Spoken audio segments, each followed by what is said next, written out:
Le seul paramètre qui a changé entre l'époque de Bouteflika et l'époque de Tebboune, c'est effectivement l'alliance entre Israël et le Maroc. Quelle est la responsabilité du régime algérien dans cette alliance? Si le régime algérien n'avait pas maintenu sa politique extrêmement hostile contre le Maroc, en armant toujours le Polisario, en soutenant éternellement le Polisario, en refusant tout compromis avec le Maroc concernant la question du Sahara occidental, est-ce que l'Algérie n'a pas poussé indirectement, pour ne pas dire directement, le Maroc à se réfugier dans cette alliance avec Israël? Il est plus facile de faire la guerre que la paix. C'est facile de faire la guerre. Ok, vous proposez quoi? On fasse la guerre au Maroc, qu'est-ce qu'on va gagner? Les Sud-Coréens, comment faire la paix avec les Nord-Coréens? Il y a des Algériens, ils disent qu'on fait la guerre, on fait la guerre. Mais la guerre pour apporter quoi? On sait tous qu'on ne va pas affronter le Maroc, que l'armée algérienne va affronter d'autres puissances derrière. Il faut négocier un compromis avec le Maroc. Il faut directement négocier avec les Marocains. On sait tous que leur faire la guerre au Maroc, les deux pays seront perdants. Et personne ne gagnera. Pourquoi ils veulent pas négocier? Parce que ça les intéresse, cette stratégie de la tension. Parce que cette tension permanente, elle permet de justifier la répression, de justifier la dictature. L'impact des menaces externes sur les équilibres internes de l'Algérie ne sont pas aussi effrayants, aussi déstabilisateurs, aussi importants. La seule chose qui a changé, le seul paramètre qui a changé entre l'époque de Bouteflika et l'époque de Tebboune, c'est effectivement l'alliance entre Israël et le Maroc. Ok. La question maintenant qu'on devrait poser, quelle est la responsabilité du régime algérien dans cette alliance? Je l'ai toujours dit, on l'a dit, fait Algérie part. Et on a invité à ce débat. Si l'Algérie n'avait pas maintenu, si le régime algérien n'avait pas maintenu sa politique extrêmement hostile contre le Maroc, en faisant de la question du Sahara occidental une cause nationale, en armant toujours le Polisario, en soutenant éternellement le Polisario, en refusant tout compromis avec le Maroc concernant la question du Sahara occidental, est-ce que l'Algérie n'a pas poussé indirectement, pour ne pas dire directement, le Maroc à se réfugier dans cette alliance avec Israël? Le Maroc on l'a enfermé depuis la fermeture des frontières. Début des années 2000, il y a eu des gestes d'apaisement à l'époque de Bouteflika avec Mohamed VI. Quand Hassan II était mort, qui était le roi le plus hostile contre l'Algérie, on va dire. Le monarque marocain le plus anti-algérien. Mais qui dit à Mohamed VI? Il y a eu l'obligation de visa pour les Algériennes et les Algériens à partir de 2004. Bouteflika a fait la même chose à partir de 2005. Il y a eu un apaisement un petit peu. Les problèmes algéro-marocains étaient gérés, mais étaient gérés convenablement à l'époque de Bouteflika. Il n'y avait pas de rupture des relations diplomatiques, rupture des liaisons aériennes. Il n'y avait pas il y avait toujours les mêmes problèmes. Ils n'étaient pas aussi intenses. Mais avec l'époque de Tebboune, le régime de Tebboune, il a pratiqué une politique anti-marocaine extrêmement grave.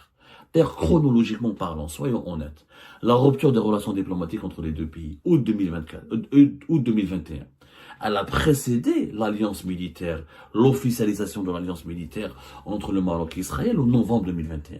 On n'a pas rompu les relations avant l'alliance militaire entre Israël et le Maroc. On n'a pas rompu les relations avec le Maroc après l'alliance militaire avec Israël. On l'a rompu avant, chronologiquement parlant.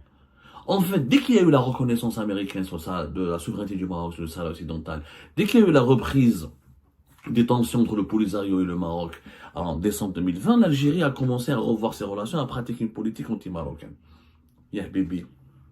Derrière, tu encercles le Maroc, tu soutiens le Polisario, tu vas l'armer, et tu fais des démonstrations militaires incessantes, tu fais des défilés militaires, et tu adoptes un discours martial anti-marocain.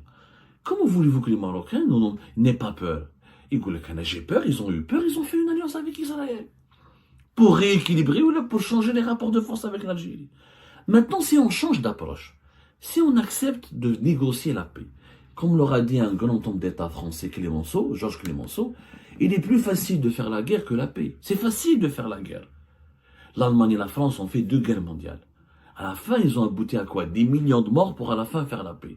C'est très facile de faire la guerre. Parce que là, je discute avec des amis algériens. J'ai beaucoup d'amis algériens qui sont très anti-marocains. Ils disent qu'Abdou, t'as ton seul défaut, on t'aime bien, mais tu es pro-marocain. Non, je suis pas pro-marocain, je suis pro-Maghreb. Je suis pro la paix. Quand je leur dis, ok, vous proposez quoi? On fasse la guerre au Maroc, qu'est-ce qu'on va gagner? On va gagner quoi? Mais à part des morts. Nous apporte encore plus de détresse. On a fait la guerre en Algérie, on sait ce que c'est que la guerre. Le peuple algérien sait ce que c'est que la guerre. On l'a vécu les années 90 pour protéger notre pays contre la menace islamiste. On a gagné quoi là au bout de la décennie noire? Un pays détruit, ralenti, des familles brisées, des traumatismes psychologiques, des blessés éternels. Jusqu'à maintenant, on paye le prix de la décennie noire. On a perdu une décennie, on n'a pas développé le pays. On a perdu retard les infrastructures, retard le développement numérique, retard la diversification de l'économie. Sans parler du coût humain, des disparus qu'on n'a jamais trouvés. Quel est l'objet Donnez-moi un pays qui a pu avancer en faisant la guerre aux autres pays. Jamais de la vie. On avance toujours en faisant la paix avec les autres pays. C'est la paix qui signifie la prospérité, la création de richesses, la création d'emplois, le développement technologique. C'est la paix. Aucun pays au monde ne s'est développé en ayant des relations conflictuelles éternelles et des conflits militaires avec ses voisins, à l'exception d'Israël. Israël. Il n'y a qu'Israël qui a pu se développer en faisant la guerre tout le temps à ses voisins. Mais derrière Israël, il y avait l'Occident et les États-Unis d'Amérique. La Corée du Sud elle-même, elle a un conflit militaire et politique avec la Corée du Nord assez développé, aussi grâce à l'appui de l'Occident, et elle-même, les Sud-Coréens, ils comment faire la paix avec les Nord-Coréens. Il y a des Algériens, ils disent qu'on fait la guerre, on fait la guerre. Mais la guerre pour apporter quoi? Boumoudine Allah yarhamou, je le cite toujours, la guerre n'est pas un jeu d'enfant. Quand Boumoudine était menacé par Hassan II, il disait toujours, la guerre n'est pas un jeu d'enfant. C'est pas un jeu d'envie. Il y a des morts derrière. Il y a des conséquences graves sur les infrastructures d'un pays, sur la situation d'un pays. Aujourd'hui, on le voit bien depuis la guerre en Ukraine. Les guerres sont globalisées, globalisantes. Deux pays, quand ils s'affrontent, il y a deux autres belligérants, plusieurs belligérants qui rejoignent ce conflit-là. On sait tous qu'on ne va pas affronter le Maroc, que l'armée algérienne va affronter d'autres puissances derrière. Donc, ce discours martial, ce discours anti-marocain ne répond pas aux problèmes internes. Parce que le problème de l'Algérie, c'est son sous-développement, c'est son fonctionnement politique, c'est sa gestion des libertés publiques et individuelles. Ouais, le régime Bouteflika a pu développer le pays, et puis on a les corrompus, les rodés le pouvoir, une classe d'oligarchie. Mais à son époque, on a eu des barrages, des stations de dessalement de l'eau de mer, on a eu des voitures, on a eu une autoroute est-ouest, la grande mosquée d'Alger, le palais des conventions de... On a eu des infrastructures qu'on a acheté à l'époque de Bouteflika. On n'avait pas la crise du café, des légumes secs, de l'huile, du sucre. On n'avait pas. Et pourtant, on avait un environnement géopolitique hostile. La guerre en Libye, l'intervention de la France contre le Kadhafi, la chute de la rébellion de l'Azawad, les défis en sécuritaire à l'époque de Bouteflika étaient plus importants. Et pourtant, on n'avait pas autant de problèmes. À Tebboune, on n'a que des problèmes. Pourquoi? Parce qu'ils essayent de nous faire croire que leur faillite dans la gestion interne s'explique par les menaces externes. Ils utilisent les menaces externes pour faire taire les Algériens et les Algériens. Pourquoi, en fait, le régime Tebboune? C'est très simple. En fait, tous les régimes du monde, y compris les puissances mondiales. Alors, Donald Trump, c'est le premier patron de l'armée la plus puissante du monde. Il ne veut pas faire la guerre. Il veut négocier avec la Russie une issue avec l'Ukraine. Voilà. À l'époque de Donald Trump, il n'y a pas eu de guerre. Même les États-Unis d'Amérique, qui sont la première puissance au monde, ils préfèrent négocier. Parce que c'est le plus difficile de faire la paix. Les vraies puissances sont les puissances qui imposent un compromis aux autres et qui arrivent à s'enrichir, à préserver la richesse de leur pays. Faire les guerres ont toujours été coûteuses. Donald Trump, il le dit, je ne veux pas que l'Amérique finance des guerres. Je veux que l'Amérique soit prospère, que les Américains retrouvent leur prospérité. C'est pour ça qu'il veut mettre fin à la guerre en Ukraine avec Poutine. Donc, le régime Tebboune, s'il était vraiment se préoccuper du bien-être et de la sécurité et du développement de l'Algérie, il faut négocier un compromis avec le Maroc. Il faut directement négocier avec les Marocains. On sait tous que leur faire la guerre au Maroc, les deux pays seront perdants. Et personne ne gagnera. Personne ne gagnera. Il faut donc négocier. Tous les pays, même la Syrie, ils ont négocié. La Corée du Sud veut négocier. Le Japon veut négocier. Les États-Unis veulent négocier avec Donald Trump. Tout le monde veut négocier. Tous les conflits finissent par, avant même de débuter, on essaie de négocier. Tout le monde veut éviter les conflits. Parce que les conflits militaires n'aboutissent qu'à des morts, à de la destruction, et ça ramène jamais rien. Ça ramène absolument. L'exemple de la Libye, de la Syrie, du l'Irak, chef dans les conflits militaires sur Gaza. Qui est l'Algérien qui voudrait que l'Algérie devienne la Libye? Quel est l'Algérien et l'Algérien qui souhaite à ce que son pays soit comme la Syrie ou comme l'Irak? Ou comme le Yémen? On ne veut pas que notre pays soit un échiquier où les puissances mondiales font leur règlement de compte sur notre dos. Puisque on a des diplomates, on a une possibilité de négocier avec les Marocains. Tu veux pas, tu as proposé une médiation de l'Union Européenne. Et ben, alors que l'Union Européenne, les deux pays les plus importants, l'Espagne et la France, reconnaissent la marocanité du Sahara occidental. C'est pas possible. Ok, mais dès la médiation de l'Union Européenne, fais la médiation de l'Union africaine. Fais une médiation avec l'Union africaine directement. Et je dis, c'est les dirigeants marocains, à un moment donné, il faut qu'on se parle, il faut qu'on leur parle, il faut qu'on trouve un compromis. C'est tout. Et tu décides. Au moins, pourquoi ils veulent pas négocier? Parce que ça les intéresse, cette stratégie de la tension.